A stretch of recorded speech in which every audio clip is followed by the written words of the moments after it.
Le jour de l'examen, l'inspecteur dispose d'un petit livret avec la liste des questions numérotées de 1 à 100. Pour savoir quelles questions poser, il se basera sur les 2 derniers chiffres du totaliseur kilométrique. Par exemple ici, il posera les questions numéro 66. Vous aurez 3 questions. Une question portant sur une vérification intérieure ou extérieure, une question portant sur la sécurité routière et une question sur les premiers secours. Il existe plusieurs questions où l'on vous demandera de vérifier l'état, la propreté et le fonctionnement de certains éléments. C'est le cas par exemple des feux. Dans ce cas, vous faites le tour de tous les éléments demandés et si tout est bon, vous dites qu'ils fonctionnent, c'est-à-dire qu'ils sont allumés, qu'ils sont propres, c'est-à-dire pas sales, et en bon état, c'est-à-dire pas cassés. Dernière précision, lorsque vous voudrez allumer un feu, actionner un essuie-glace ou afficher un voyant, il se peut que celui-ci ne soit pas fonctionnel directement. Auquel cas, vous avez 2 possibilités. Soit vous mettez le contact, soit vous allumez le moteur. Allumez le ou les feux de brouillard arrière et montrez le voyant correspondant. Tout d'abord, vous allumez au moins les feux de position en tournant la molette de 1 cran vers la droite, puis vous la tirez de 2 crans vers vous.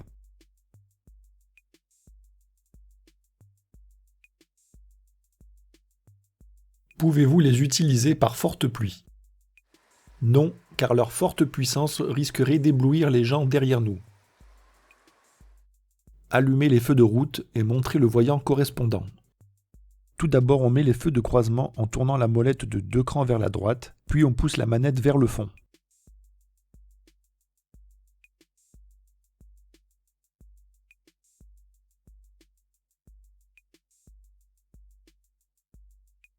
Quel est le risque de maintenir les feux de route lors d'un croisement avec d'autres usagers? On va les éblouir car les feux de route sont des feux qui portent loin et qui sont puissants. Il faut donc passer en feu de croisement. Ceci est valable aussi pour les usagers que l'on suit. De quelle couleur est le voyant qui indique au conducteur que le feu de brouillard arrière est allumé? Il est orange. Quelle est la différence entre un voyant orange et un voyant rouge? Le voyant rouge indique une anomalie de fonctionnement ou un danger. Il convient alors de s'arrêter immédiatement. Quant au voyant orange, il signale un élément important mais non dangereux. Montrez l'indicateur de niveau de carburant.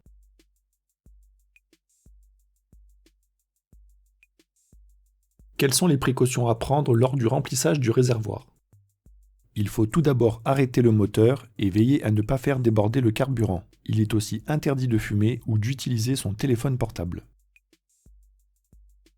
Montrez le voyant d'alerte signalant une pression insuffisante d'huile dans le moteur. Attention, ce voyant n'est pas visible sur notre voiture en marche normale. Il n'apparaît que lorsqu'il manque réellement de l'huile. Quelles sont les conditions à respecter pour contrôler le niveau d'huile? Le véhicule doit être sur un terrain plat et le moteur froid pour ne pas fausser la mesure. Montrez le voyant d'alerte signalant un défaut de batterie.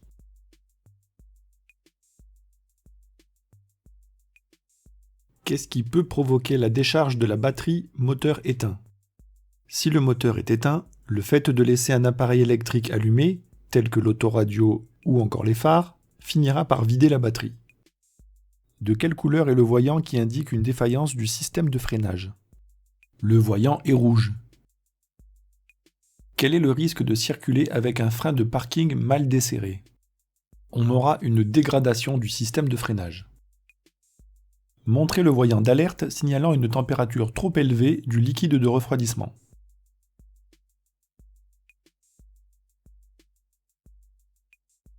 Quelle est la conséquence d'une température trop élevée de ce liquide? On a un risque de surchauffe ou de casse moteur. Montrez le voyant signalant la mauvaise fermeture d'une portière. Pour le faire apparaître, pensez à entrouvrir votre portière. Quelles précautions dois-je prendre pour que les enfants installés à l'arrière ne puissent pas ouvrir leur portière? Il faut actionner la sécurité enfant sur les 2 portières à l'arrière.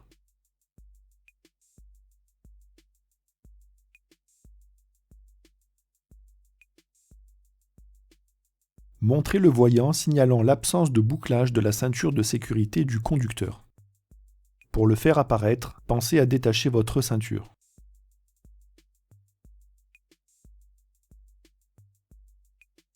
En règle générale, à partir de quel âge un enfant peut-il être installé sur le siège passager avant du véhicule? Il peut y être installé à partir de 10 ans. Montrez sur le tableau de bord le voyant indiquant une baisse de pression d'air d'un pneumatique.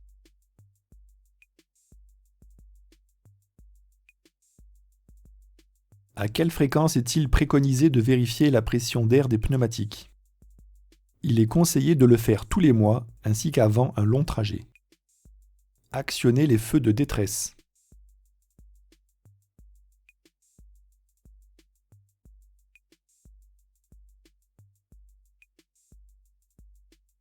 Quand les utilise-t-on?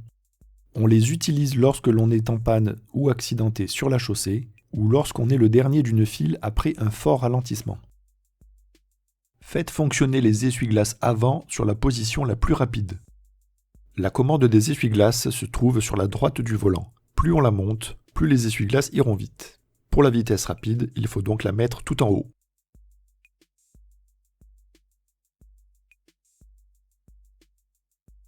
Comment détecter leur usure en circulation? Les balais n'évacueront pas bien l'eau ou laisseront des traces. Faites fonctionner l'essuie-glace arrière du véhicule. Pour ce faire, on pousse la manette des essuie-glaces vers le fond.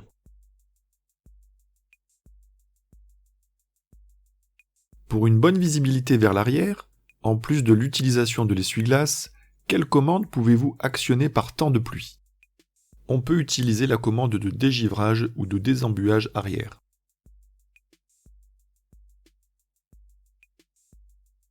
Positionnez la commande pour diriger l'air vers le pare-brise.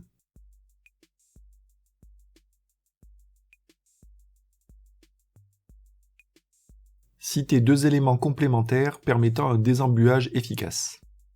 On peut augmenter la vitesse de ventilation, mettre la commande de température sur air chaud et actionner la climatisation. Actionnez le dégivrage de la lunette arrière et montrez le voyant ou le repère correspondant.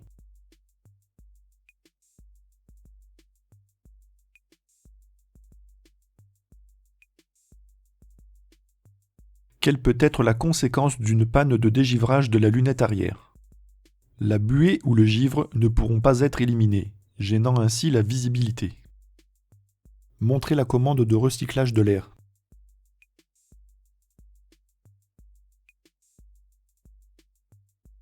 Quel peut être le risque de maintenir le recyclage de l'air de manière prolongée? On a un risque de mauvaise visibilité par l'apparition de buées sur les surfaces vitrées. Montrez la commande de réglage de hauteur des feux.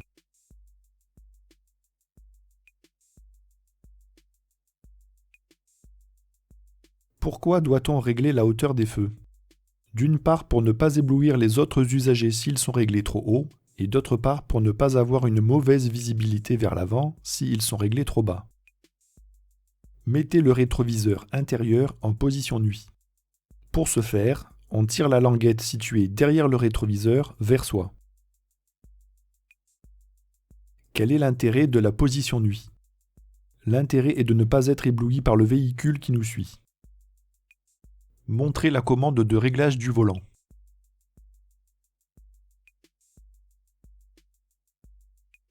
Pourquoi est-il important de bien régler son volant? Citez 2 exemples. Pour le confort de conduite, l'accessibilité aux commandes, la visibilité du tableau de bord, l'efficacité des airbags. Sans l'actionner, montrez la commande de l'avertisseur sonore.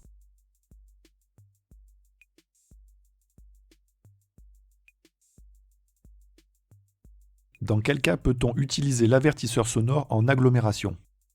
Pour prévenir d'un danger immédiat. Montrez la commande permettant d'actionner le régulateur de vitesse.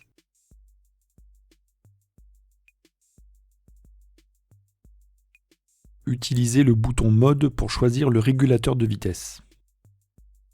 Sans actionner la commande du régulateur, comment le désactiver rapidement? On le désactive en appuyant sur la pédale du frein ou la pédale de l'embrayage.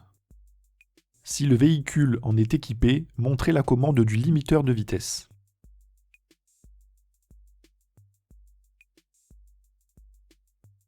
utilisez le bouton Mode pour choisir le limiteur de vitesse. Quelle est l'utilité d'un limiteur de vitesse? Il a pour but de ne pas dépasser la vitesse programmée par le conducteur. Montrez la commande permettant de désactiver l'airbag du passager avant.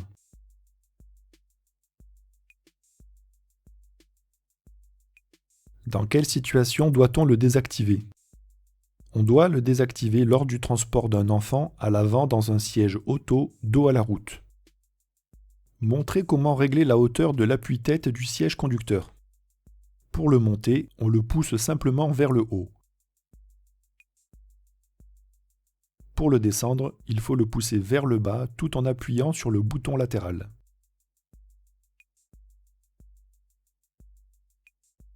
Quelle est son utilité?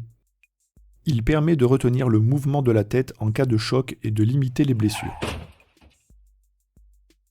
Indiquez où se situent les attaches de type Isofix dans le véhicule.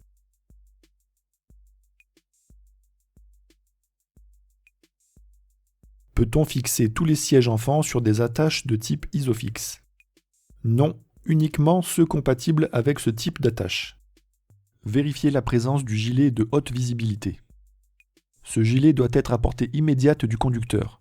On le place généralement soit dans la boîte à gants, soit dans les rangements de portières. En cas de panne ou d'accident, quel autre accessoire de sécurité est obligatoire? Il s'agit du triangle de présignalisation. Vérifiez la présence du triangle de présignalisation. En général, on le place dans le coffre. Utilise-t-on le triangle de présignalisation sur autoroute? Non, surtout pas, car il serait beaucoup trop dangereux d'aller le placer. Vérifiez la présence du certificat d'immatriculation du véhicule, appelé aussi carte grise. On la place généralement dans le pare-soleil, dans les rangements de portières ou dans la boîte à gants. Quels sont les deux autres documents obligatoires à présenter en cas de contrôle par les forces de l'ordre? Il s'agit du permis de conduire et de l'attestation d'assurance du véhicule. Vérifiez la présence de l'attestation d'assurance du véhicule et de sa vignette sur le pare-brise. En général, on place l'attestation d'assurance dans le pare-soleil, dans les rangements de portières ou dans la boîte à gants.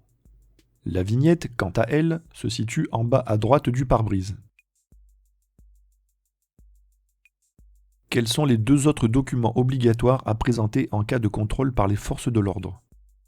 Il s'agit du permis de conduire et du certificat d'immatriculation. Vérifiez la présence du constat amiable dans le véhicule. On le place généralement dans les rangements de portières ou dans la boîte à gants.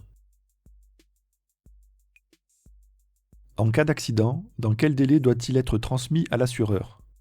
Il faut le transmettre dans les 5 jours ouvrés, c'est-à-dire sans compter le samedi et le dimanche. Vérifiez la présence de l'éthylotest. On le place généralement dans la boîte à gants. À partir de quel taux d'alcoolémie en période de permis probatoire est-on en infraction? On est en infraction à partir de 0,2 g par litre dans le sang, c'est-à-dire 0 verre, car dès le premier verre, ce seuil peut être dépassé. Vérifiez l'état, la propreté et le fonctionnement des feux diurnes. Pour rappel, les feux diurnes sont situés à l'avant et sont allumés en permanence dès lors que vous mettez le contact ou le moteur en marche. Quelle est leur utilité? Ils servent à rendre le véhicule plus visible le jour. Contrôlez l'état, la propreté et le fonctionnement des feux de position à l'avant et à l'arrière du véhicule. Avant de sortir, pensez à les allumer en tournant la molette d'un cran vers la droite.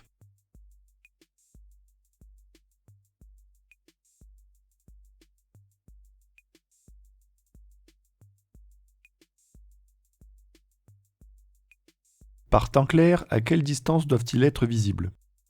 Ils doivent être visibles à 150 mètres.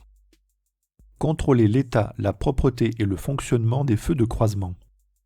Tout d'abord, allumez-les en tournant la molette de 2 crans sur la droite.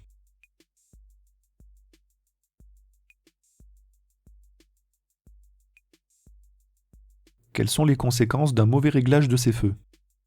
On aura une mauvaise vision vers l'avant s'ils sont réglés trop bas ou le risque d'éblouir les usagers devant nous s'ils sont réglés trop haut. Contrôler l'état, la propreté et le fonctionnement des feux de route. Tout d'abord, on met les feux de croisement en tournant la molette de 2 crans vers la droite, puis on pousse la manette vers le fond.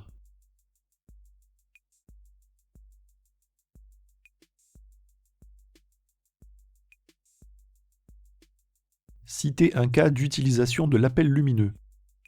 On peut utiliser l'appel lumineux pour avertir de son approche en cas de danger et à la place de l'avertisseur sonore. Contrôler l'état, la propreté et le fonctionnement du ou des feux de brouillard arrière. Tout d'abord, vous allumez au moins les feux de position en tournant la molette de 1 cran vers la droite, puis vous la tirez de 2 crans vers vous.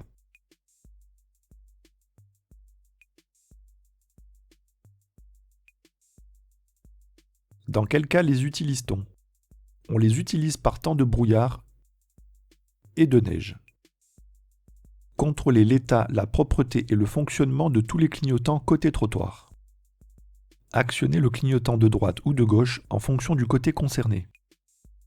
À noter qu'il y a 3 clignotants de chaque côté, un à l'avant, un à l'arrière et un sur le côté que l'on appelle répétiteur latéral. Quelle est la signification d'un clignotement plus rapide? Si le clignotement est plus rapide, cela signifie que l'une des ampoules est grillée. Les autres encore en fonction se mettent alors à clignoter plus rapidement. Contrôlez l'état, la propreté et le fonctionnement des feux de détresse à l'avant et à l'arrière. Avant de sortir, pensez à les allumer.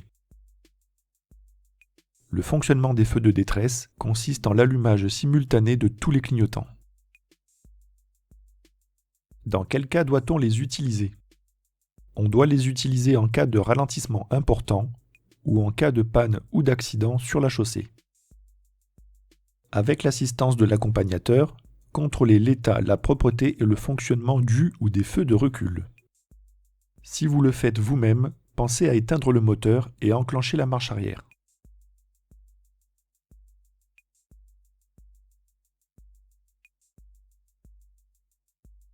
Quelles sont leurs deux utilités? Ils servent à avertir les autres usagers de la manœuvre et à éclairer la zone de recul la nuit. Avec l'assistance de l'accompagnateur, contrôlez l'état, la propreté et le fonctionnement des feux de stop. Pour cette question, vous devrez demander à votre moniteur d'aller appuyer sur la pédale du frein pendant que vous allez à l'arrière avec l'inspecteur pour vérifier les feux de stop. Quelle est la conséquence en cas de panne des feux de stop? La conséquence est un manque d'information pour les usagers suiveurs et un risque de collision. Vérifiez l'état et la propreté des plaques d'immatriculation.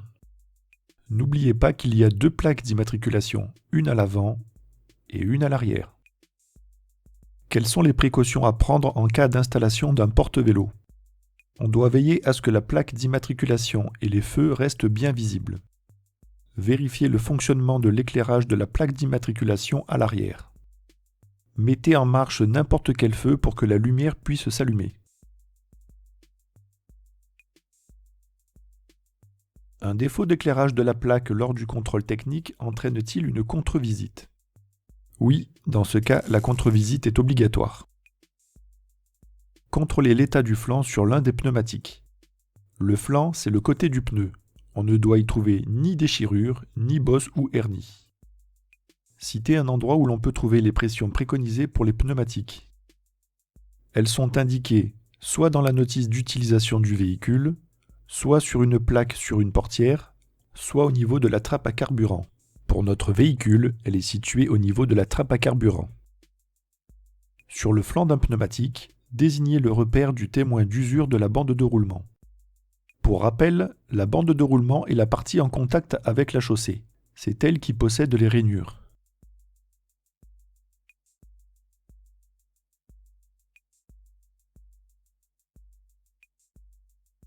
Qu'est-ce que l'aquaplanage et quelle peut être sa conséquence?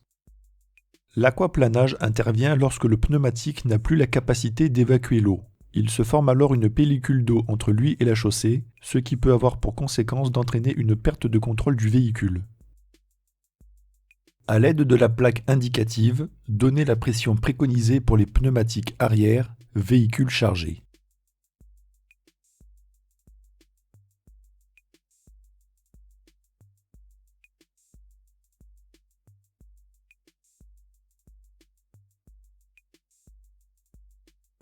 À quelle fréquence est-il préconisé de vérifier la pression des pneus? Il convient de la vérifier chaque mois pour une utilisation normale de son véhicule et avant chaque long trajet. Vérifier l'état et la propreté des dispositifs réfléchissants. Rappelons que les dispositifs réfléchissants ne sont pas des feux. Ils réfléchissent simplement la lumière lorsqu'un véhicule passe à proximité avec les phares allumés. On ne les trouve qu'à l'arrière du véhicule. Quelle est l'utilité des dispositifs réfléchissants? Ils servent à rendre visible le véhicule la nuit. Contrôler l'état de tous les balais d'essuie-glace du véhicule. Pour ce faire, on les soulève un à un et on vérifie l'état du caoutchouc pour voir s'il est bien souple ou qu'il n'est pas craquelé ou déchiré.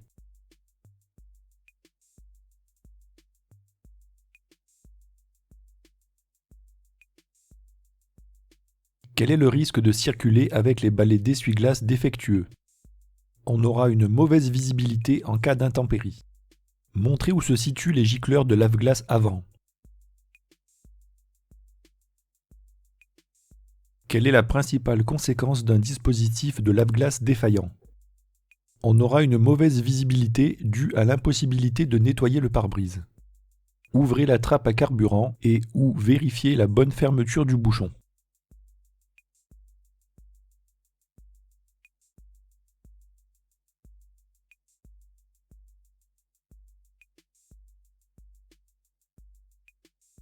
Quelles sont les précautions à prendre lors du remplissage du réservoir? Il faut tout d'abord arrêter le moteur et veiller à ne pas faire déborder le carburant. Il est aussi interdit de fumer ou d'utiliser son téléphone portable. Indiquez où se situe la sécurité enfant sur l'une des portières à l'arrière du véhicule.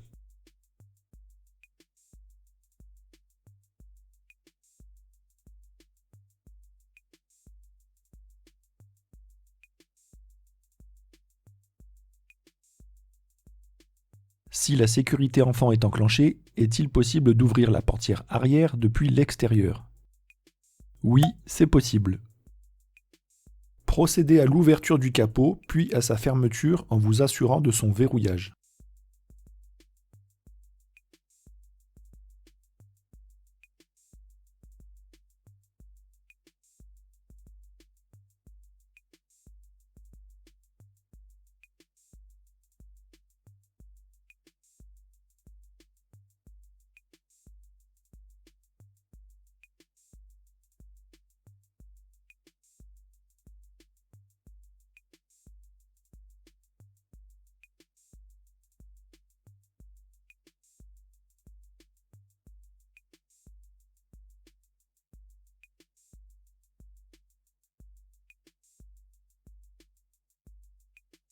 Pour un capot s'ouvrant depuis l'avant du véhicule, quelle est l'utilité du dispositif de sécurité?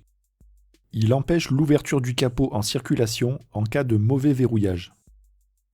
En roulant, quel est le risque d'une mauvaise fermeture du capot? On a le risque que le capot s'ouvre, pouvant entraîner un accident. Montrez l'orifice de remplissage du produit lave-glace.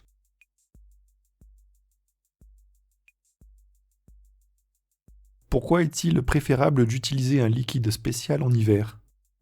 C'est pour éviter le gel du liquide, ce qui pourrait occasionner l'éclatement des canalisations. Quel est le principal risque d'une absence de liquide lave-glace? On a le risque d'une mauvaise visibilité puisque les surfaces vitrées ne seront pas bien nettoyées. Montrez où s'effectue le contrôle du niveau du liquide de frein.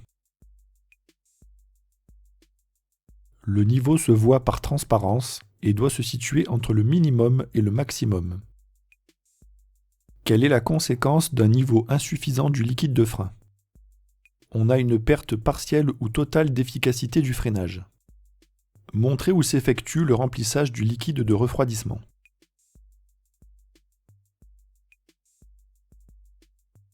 Quel est le danger si l'on complète le niveau du liquide lorsque le moteur est chaud? On a un risque de projection et de brûlure car avec la montée en température, le liquide est sous pression. Montrez où s'effectue le remplissage de l'huile moteur.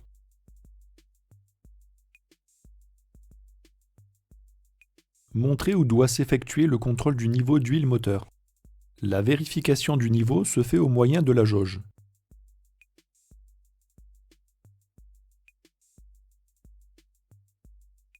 il doit se situer entre le minimum et le maximum. Quel est le risque d'un manque d'huile moteur? On a un risque de détérioration ou de casse du moteur. Montrez l'emplacement de la batterie du véhicule.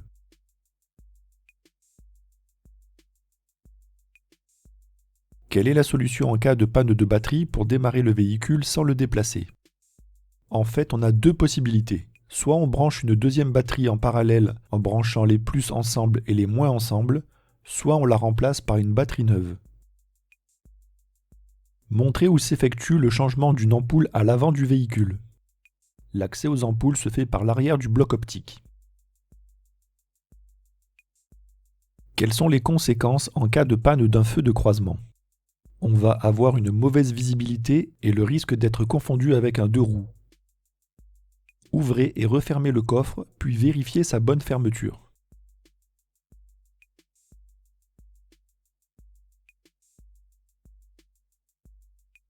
Lorsque vous transportez un poids important dans le coffre, quelles sont les précautions à prendre en ce qui concerne les pneumatiques et l'éclairage avant?